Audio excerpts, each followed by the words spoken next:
Bonjour ou bonsoir à toutes et à tous. Bonsoir, je m'appelle Wessein Kili, je suis le fils du colonel Kili. Je suis Alison Kili, fille du colonel Kili Ernest qui est porté disparu depuis maintenant près de 2 semaines.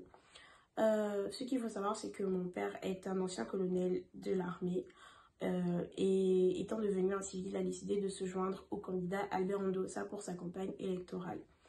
Le lundi qui a précédé l'annonce des résultats des élections, donc le lundi 28 août, j'ai reçu un appel de mon père dans la matinée. Il m'appelait pour prendre de mes nouvelles et il m'a fait savoir durant cet appel qu'il avait rendez-vous avec le service de renseignement qu'on appelle B2. Et cet appel est le dernier appel que j'ai reçu de sa part. La dernière conversation que nous avons eue ensemble, c'était le lundi soir. Il ne s'inquiétait de rien. Il nous disait que tout allait bien. Le mardi dans la journée, on a tous essayé de l'appeler. Personne n'a réussi à l'avoir. On s'est dit que vu qu'il était impliqué dans les élections, ils étaient peut-être en réunion de crise, etc. On ne s'est pas posé plus de questions. Puis on a finalement fait circuler sur les réseaux sociaux un avis de recherche qui continue de circuler depuis près de 2 semaines maintenant. Et si je fais cette vidéo, c'est simplement pour lancer un appel à l'aide à quiconque verrait la vidéo, parce que ça fait 2 semaines que nous n'avons plus de nouvelles de notre papa. Et nous aimerions simplement savoir où est-ce qu'il se trouve, savoir si son état de santé est correct, si il est détenu pour des raisons particulières. Et nous souhaitons simplement qu'il rentre chez lui. On essaye de le retrouver par nous-mêmes, on diffuse des avis, on partage, etc. Mais seule notre voix ne porte pas assez. On a besoin de vous, on a besoin de notre communauté parce que c'est notre père à tous, c'est le frère de beaucoup, c'est l'oncle de certains et ainsi de suite. Nous avons commencé à diffuser des avis de recherche, nous avons reçu des nouvelles assez inquiétantes. Les gens parlent d'un kidnapping aux environs de la pharmacie de charbonnage et identifient le véhicule qu'ils possédaient à ce moment-là.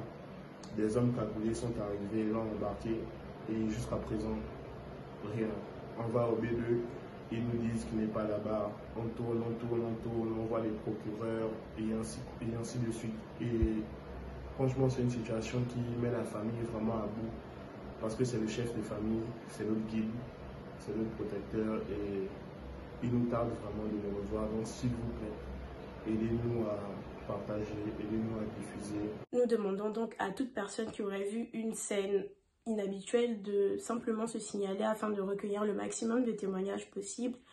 Et nous appelons également à l'aide les personnes qui sont en charge actuellement de la transition dans laquelle notre pays se trouve, parce que nous pensons que ces personnes ont les autorités qu'il faut pour nous aider à retrouver notre père, ou simplement au moins à savoir dans quelles conditions il est détenu et nous dire quelle est l'aide que nous pouvons lui octroyer afin qu'il soit libéré et qu'il puisse retrouver sa famille.